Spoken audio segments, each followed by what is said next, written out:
Hey folks, I'm working on a Toyota Camry. This is a 2003. It's got the V6 in it. Customer complaint was that the battery died. Now I had checked this battery before. The customer had found out that the battery was dead. They charged it up and it was good for a couple days, and then after that the battery died again. When I got it after they charged it, I did a load test on it after it was charged, and then I checked the alternator to make sure it was charging, and everything worked out great. Okay, the battery showed good life under a load test, and the alternator was charging. Matter of fact, I'm going to show you this video right now, and then we'll be back. All right, folks, what we got here is a Toyota Camry. Customer complaint is that it didn't start. So it started with a boost. Customer put like a little charge on it, and we got it running. So here it is. So the first thing I usually do is I check for the age of the battery. Since this is a AAA battery, I'm not sure exactly where the date is, but I'm going to assume that it's right there. H22 is the battery style, and 123 is the date of the battery. So it's a year and 2 months old. So what I usually do is I check the charging system, hook up my Milton meter here, and it's charging pretty good. All right, looks like a 14.2. All right, so we know the charging is good. We're going to shut it off, and I want to do a little battery load test on it, and we'll see if it holds a charge. All right, let me go shut it off.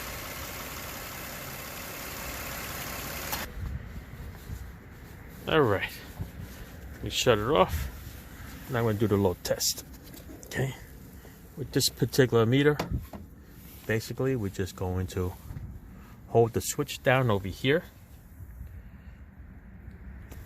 I usually hold it for about maybe 5 seconds, and we watch the meter. All right, let's do it together. 1, 2, 3, 4, 5. It's good. It's within specs, but it's almost to the yellow mark where it says weak. Watch this, see? So yeah, could be that the battery is weak, but it's holding a charge. So what we're going to do here is we're going to give it a nice overnight charge on a slow trickle, and that's what we're going to do. All right, so the battery is good, it's just weak. All right, so overnight is the best thing on a small 2-amp trickle charge. That's it.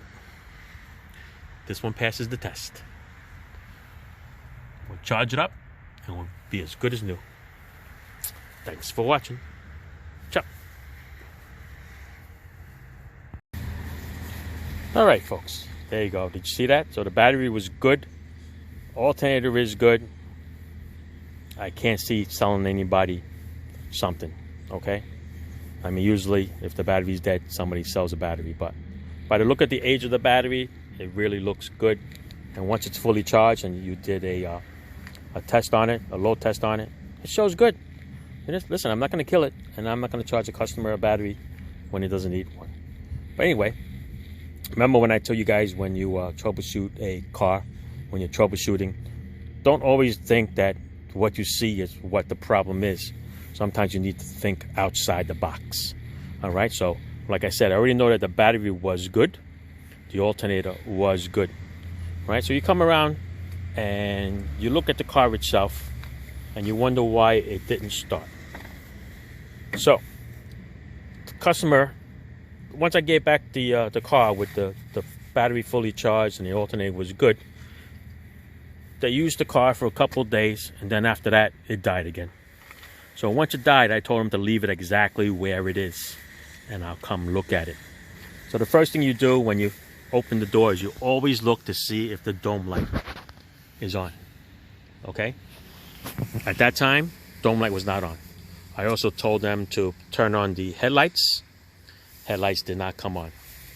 So I took the battery tester and I checked the battery, and the battery was stone dead.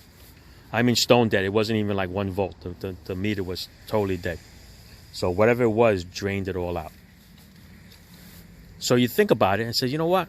let's just look all around before you go through any big diagnosis and you think that there's something wrong. The first thing I did was when I hopped in the car and you go to put the key in, I had noticed that the ignition key was in a different position than it normally would be. Okay, this is the ignition key. When I had gotten into the car, okay, right now, watch, I'm going to start it.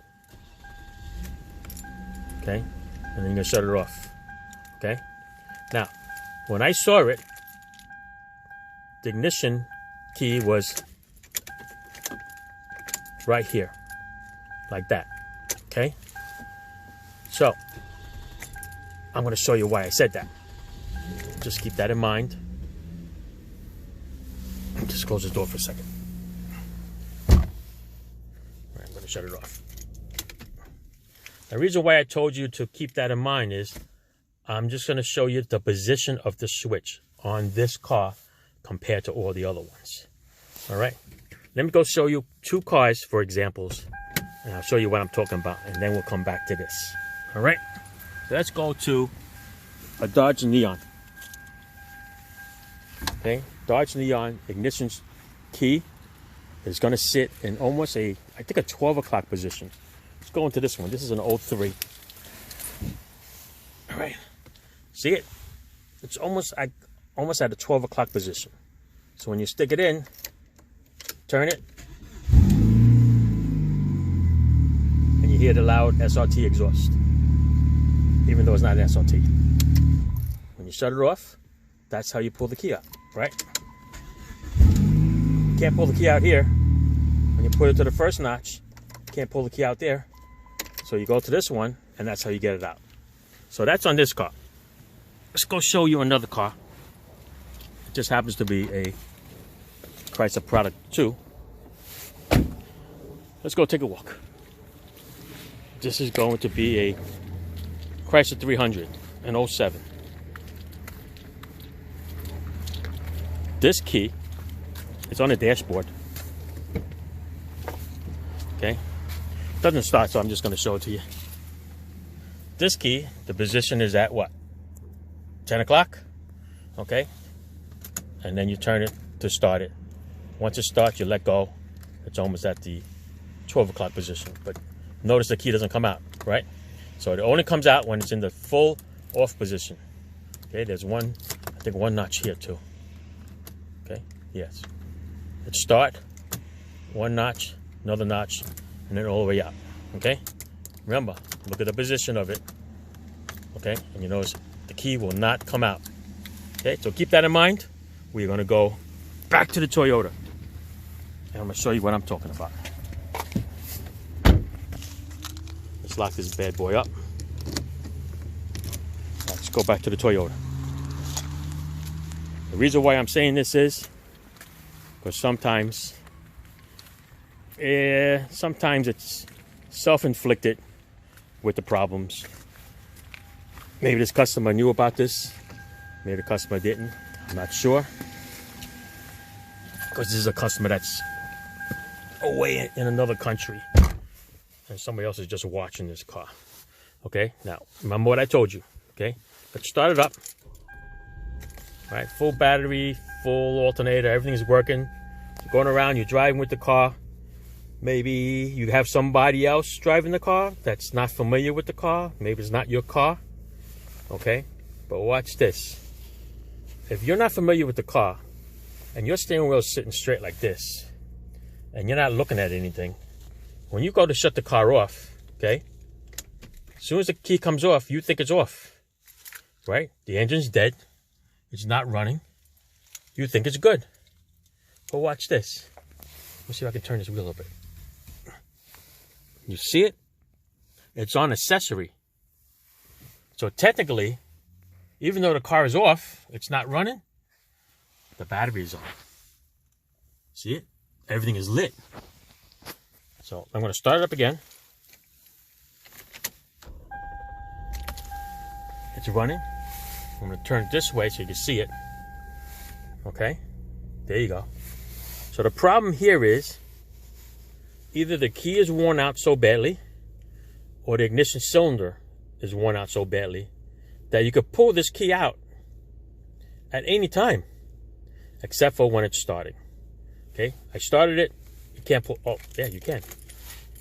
See, I didn't even know that myself. But yeah, so that's not good. So yeah, so the car's running. Okay, got 1,000 RPMs right now. Look at this. I can pull the key out. Okay. So the problem with this was, the reason why the battery kept dying was because if you shut the key off, you think it's off because the car died, and you pull the key. And what do you think happens? Your battery is going to die because your radio is still on. Okay? Now watch this. Start it up. Lean back here. Watch that radio and watch the key at the same time. Okay? I'm going to shut it to the first one where you can take the key out. So, technically the engine's off, but it's still running. The battery. So you're going to kill this battery within a day. But watch. If you continue to go where it says off, you see the battery power went off? Turn it on. See? There you go. So that's the problem with this car of why the battery keeps dying.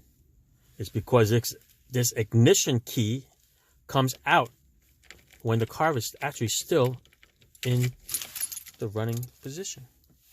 Okay? It's fully off now. You notice that the clock is off there? Everything's dead. But if you start it off and just go like this, you think your car's off. But in reality, everything's still on. It's 5:18 in the afternoon on a rainy day. Okay? So, this fix, people, you can either cut a new key and see if that works. Because sometimes the key is so worn out that it's not grabbing those tumblers in there. So you can get a new key, which probably be cheaper than to change the whole lock cylinder.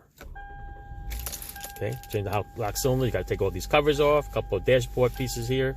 There's a little pin on the top, and you pop it off. All right, there's two different styles. One has a immobilizer, one doesn't. Okay, but what you want to do is shut the car off and make sure that is off. If you don't want to spend no money, and this is the way you want to do it, that's fine. Just make sure it's off. Don't just pull the key, because watch, when you shut it off, you can take the key off. Take one more notch. You can take the key off. Look at that. And then, of course, fully off. You can take the key out. So it's 1, 2, 3 notches that you could take this freaking key off. Okay? And one of them, of course, is even when it's running. So you know what? Hey, you want to go get something in the trunk? Yeah, just take the key out. That's the problem with this one. All right? So, we solved the problem of why this battery dies. And it's all because of this. A worn out key cylinder or a worn out key. All right? So look closely. I'm going to shut it off all the way to lock. Okay? That's it. Whew. Battery dying on a Toyota. These are the things you have to look out for. All right? Look outside the box, people. It's not always a battery. Not always a starter. Not always something draining your battery. All right? Even though this thing has an alarm system, it will eventually, it'll kill the battery, but it should take a good 2 to 3 months for a little battery flashing light to actually kill a battery. All right? So that's it. I'm going to leave this one here. I'm going to park it, and we're going to double check everything that we did in the off position. And the thing should start with no problem. Okay? That's it, people. Thanks for watching.